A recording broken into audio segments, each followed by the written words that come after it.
আসসালামু আলাইকুম, সবাই কেমন আছেন? আশা করি সবাই খুব ভালো আছে। আলহামদুলিল্লাহ আমিও খুবই ভালো আছি। তো যেটা হয়েছে, আমি কিন্তু সচরাচর তেমন একটা শাড়ি পরি না, বাট আজকে শাড়ি পরছি, তারপর একটু সাজুগুজু হালকা পাতলা করছি। শাড়ি পরা অবস্থায় জামাই দেখলে কি রিয়াকশনটা তার আসে, আজকে সেটাই আমি দেখবো আর আপনাদেরকেও দেখাবো। এই ঠান্ডার মধ্যে, কুফা ঠান্ডার মধ্যে সন্ধ্যার হাল হইতে এরমের শাড়ি পিন্দে বইয়ে রয়েছি, গায়ে একটা সোয়েটারও গায়ে দিই নাই। বোঝেন মোর অবস্থা কি হইতে আছে।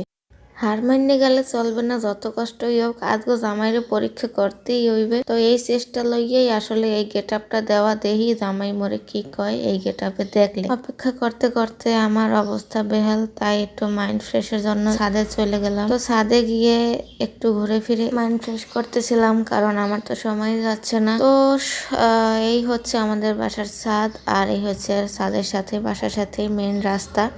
তো এই রাস্তাটা কে কে চিনেন? যাই হোক, যত কিছুই হোক, মাশাল্লাহ অনেক সুন্দর ছাদ। আর ছাদ এমন একটা জায়গা যেখানে আসলে আমার মাইন্ড একদম ফ্রেশ হয়ে যায়, কোনো কষ্টই মনে থাকে না। তো আমার ভিডিওটা আজকে এই পর্যন্তই।